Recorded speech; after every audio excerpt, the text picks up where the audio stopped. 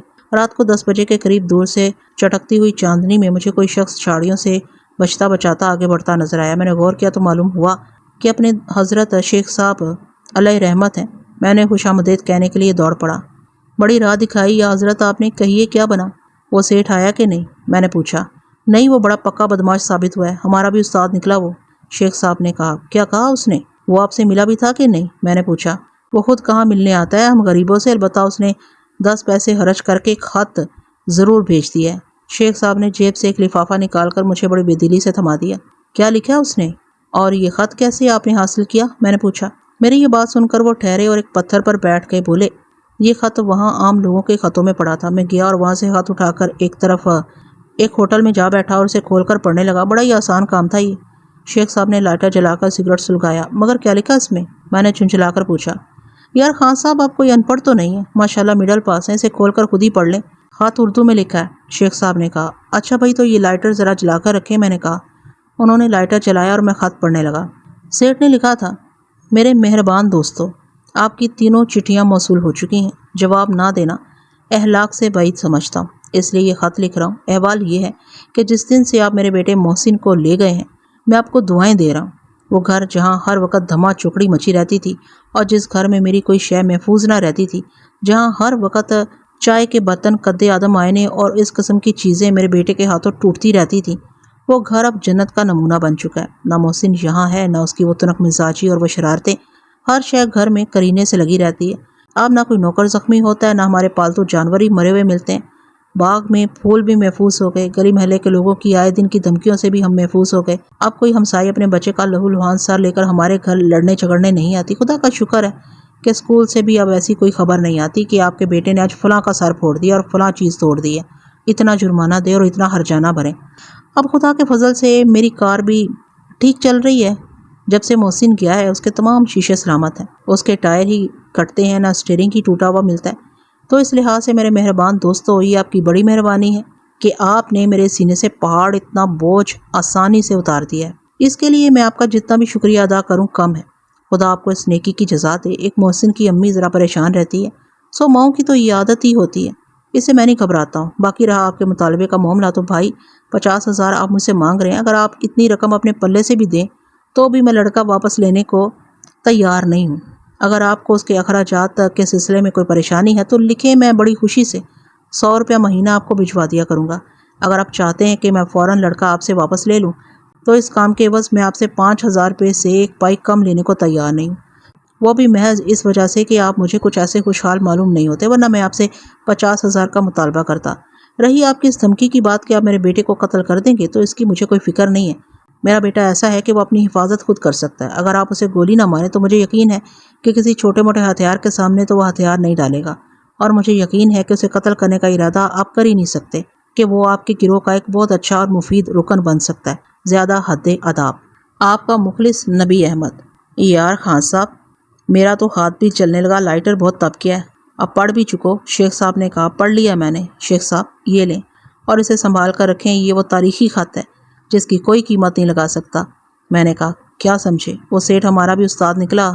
کہ نہیں، شیخ صاحب نے کہا، میں تو پہلے ہی کہتا تھا کہ وہ اس لڑکے سے پہلے ہی بیزار ہوگا، جبھی تو اس نے کوئی پرواہ نہیں کی۔ میں بولا، مگر اب ہم کیا کریں؟ شیخ صاحب نے کہا، کرنا کیا ہے؟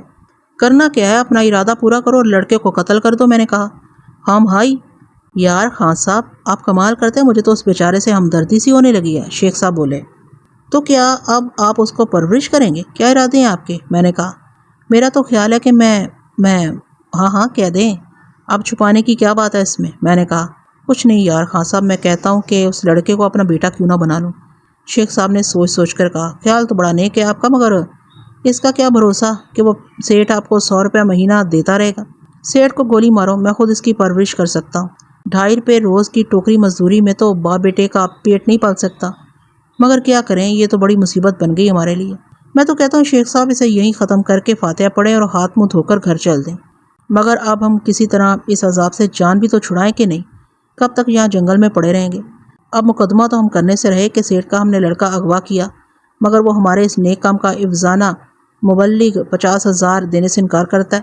میں نے چڑھ کر کہا، اچھا چلیں آج کی رات تو یہیں گزارتے ہیں، صبح کچھ سوچیں گے۔ وہ بولے اور ہم اٹھ کر اپنے اڈے پر آ گئے۔ لڑکا سو چکا تھا، ہم نے اسے جگانے کی ضرورت ہی محسوس نہ کی اور شام ہوتے ہی خود بھی پڑھ کر سو رہے۔ صبح جب ہم جاگے تو خلاف معمول وہ لڑکا ابھی تک سویا ہوا تھا۔ سورج بھی نکل آیا مگر اس نے لحاف سے منہ نہ نکالا۔ میں نے لحاف اٹھا کر دیکھا، وہ ابھی تک سویا ہوا تھا۔ میں اس کا ہاتھ پکڑ کر اسے جگانے لگا تو یہ دیکھ کر مجھے بڑا دکھ ہوا کہ وہ تیز بخار میں پھونک رہا تھا۔ شیخ صاحب، لڑکے کو تو بڑا تیز بخار ہو چکا ہے۔ ہائیں، کیا کہتے ہیں آپ، یہ سے بخار کیسے ہو گیا؟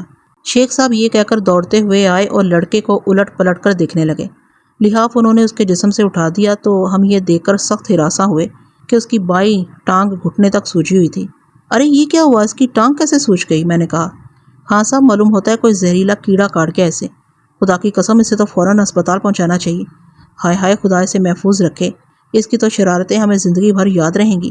شیخ صاحب نے خوفزدہ ہو کر کہا، مگر یہاں ہسپتال کہاں ہے؟ میں نے کہا، آپ سب سامان باندھیں، ہم ابھی اسے کوہی مری لے جا کر ہسپتال میں داخل کروا دیں گے۔ جلدی کریں خان صاحب، لڑکے کی حالت ٹھیک نہیں ہے، یا اللہ ہمارا گناہ معاف کر دے اور رسول کے صدقے اس لڑکے کی زندگی بچا لے۔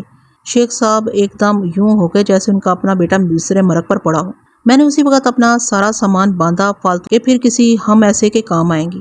ایک بڑا سا کٹھر بنا کر میں نے اپنے سر پر اٹھایا اور اس لڑکے کو جگا کر شیخ صاحب نے کندھوں پر اٹھا لیا اور ہم تیزی سے نیچے اترنے لگے۔ شیخ صاحب کی حالت قابل دید تھی، کہاں تو وہ اکیلے ان جگہوں پر چلتے پھرتے دشواری محسوس کرتے تھے، کہاں اس روز وہ جوان گھوڑے کسی پھرتی سے اس لڑکے کو اٹھا کر لپکتے ہوئے نیچے اترنے لگے۔ سڑک پر پہنچتے ہی ہمیں بس مل گئی اور ہم اس میں سوار ہو کر کوہ مری روانہ ہوئے۔ لڑکے پر غنودگی سی طاری تھی اور اس کیڑے کا زہر اس کے خون میں تیزی سے سرایت کرتا جا رہا تھا۔ سارا راستہ شیخ صاحب منہ ہی منہ میں خدا سے اس لڑکے کی صحت کی دعائیں مانگتے گئے۔ ان کے دل میں سوئی ہوئی شفقت و محبت کے چشمے پھر سے ابلنے لگے تھے۔ وہ اپنے 50,000 کے مطالبے کو بھول کر اس لڑکی کی صحت کی فکر میں گھلنے لگے تھے۔ کوہ مری پہنچ کر ہم نے سامان تو بسوں کے اڈے پر ایک چوکیدار کے حوالے کیا اور خود اس لڑکے کو لے کر اسپتال بھاگے۔ ہر گھڑی اس بیچارے کی حالت بگڑتی جا رہی تھی۔ اسپتال پہنچ کر ہم نے جب اسے ڈاکٹر کو دکھایا تو وہ بولا، اسے تو سانپ نے ڈس لیا ہے، مگر خیر خدا کے فضل سے یہ بچ جائے گا، آپ ٹھیک وقت پر اسے یہاں لے آئے ہیں۔ اف میرے مولا، وہ سانپ تھا! پروردگار میری زندگی اس بچے کو عطا کر دے، اپنے کرم سے اسے صحت دے دے، مجھے بے شک آج ہی اس دنیا سے اٹھا لے۔ شیخ صاحب ڈاکٹر اور دوسرے لوگوں کی موجودگی سے بے پرواہ ہو کر بے اختیار دعائیں مانگنے لگے۔ خود مجھے بھی بڑی پریشانی لاحق تھی، مگر اتنی بھی نہیں جتنی کہ شیخ صاحب کو تھی۔ لڑکے کو اسپتال پہنچا کر ہم سیدھے تار گھر گئے اور وہاں سے میں نے خود سیٹھ نبی احمد کو فون پر راولپنڈی میں یہ پتہ بتایا کہ ان کا لڑکا اس وقت فلاں اسپتال میں داخل ہے، اسے سانپ نے ڈاس لیا تھا۔ سیٹھ نبی احمد جس کے خط سے بیٹے کے متعلق اتنی لاپرواہی جھلکتی تھی، فون پر ہی ہائے ہائے کرنے لگا۔ وہ بولا، یہ کیا ہو گیا میرے بچے کو؟ اوہو، ان ظالموں نے اسے کہاں سانپ کے بل میں جا بٹھایا تھا؟ میں ابھی آ رہا ہوں۔ بھائی خدا تمہارا بھلا کرے۔ میں نے اسے بتایا کہ میں نے اسپتال میں اس کے لڑکے کو دیکھ کر پہچان لیا تھا، اور یہ بھی کہا کہ میں بھی لال کرتی کا رہنے والا ہوں۔ یہ ساری گفتگو کر کے میں نے فون بند کر دیا۔ شیخ صاحب، میرا خیال ہے کہ اب ہمیں اس لڑکے کے قصے سے الگ ہو جانا چاہیے۔ خدا سے صحت دے تو بہتر، نہ دے تو بہتر۔ سیٹھ خود آ رہا ہے، ایسا نہ ہو کہ ہم اب کسی مصیبت میں پھنس جائیں۔ اب تو ہمیں یہ علاقہ چھوڑ کر پشاور چلے جانا چاہیے۔ میں نے اپنے دوست کو مشورہ دیا۔ آپ ٹھیک کہتے ہیں خان صاحب، مگر اس کی خیر خبر کیسے معلوم ہوگی؟ شیخ صاحب نے کہا، ہم کوئی ایک آدھ ہفتہ بعد اسپتال سے پوچھ لیں گے، فون کر کے یا خود آ کر، مگر ابھی ہمیں یہاں سے ٹل جانا چاہیے۔ میں نے کہا، جیسے آپ کی مرضی، شیخ صاحب نے بڑی بیچارگی سے کہا۔ ان کی آنکھوں میں آنسو تیرنے لگے تھے، وہ بہت زیادہ غمزدہ ہو رہے تھے۔ ہم پشاور تو نہ گئے، وہیں کوہ مری میں ہی گھومتے رہے، مگر ہمت نہ پڑتی تھی کہ ہم اسپتال جا سکیں۔ کوئی ایک ہفتہ بعد ہم نے آخر ایک دن اسپتال میں ٹیلی فون کر کے پوچھا کہ اس لڑکے کا کیا حال ہے جسے سانپ نے ڈس لیا تھا، تو ہمیں یہ معلوم کر کے بہت خوشی ہوئی کہ وہ صحت یاب ہو کر گھر جا چکا ہے۔ شیخ صاحب نے اس خوشی میں اس دن مجھے مٹھائی کھلائی، اور ہم دونوں دوست اسی روز کوہ مری سے چل پڑے۔ ہم نے سکھر جانے کا فیصلہ کر لیا تھا کہ اب اس علاقے میں ہمارا رہنا ہمارے حق میں مفید ثابت نہ ہو سکتا تھا۔ وہ لڑکا کسی وقت بھی کسی چوراہے میں انگلی اٹھا کر یہ کہہ سکتا تھا کہ وہ رہا وہ مچل اور وہ رہا وہ موٹا گیدڑ جنہوں نے مجھے اغوا کیا تھا۔ وہ دن گیا اور آج کا دن آیا۔ ہم نے پھر کبھی کسی بچے کو اغوا کرنے کی بات نہیں سوچی۔ شاید یہ ہماری اسی توبہ کا پھل ہے کہ سکھر پہنچ کر ہم نے صرف 50 روپوں سے جو کا کاروبار شروع کیا تھا، اس میں اللہ نے اتنی برکت دی کہ آج ہم بھی سیٹ بن گئے۔ ناظرین، امید کرتی ہوں کہ یہ مزیدار کہانی آپ کو کافی پسند آئی ہوگی، تو لائک، کمنٹ اور شیئر کرنا ہر قسمت بھولے گا، اور مجھے اجازت دیجیے ایسی کسی اچھی سی کہانی تک کے لیے اللہ حافظ۔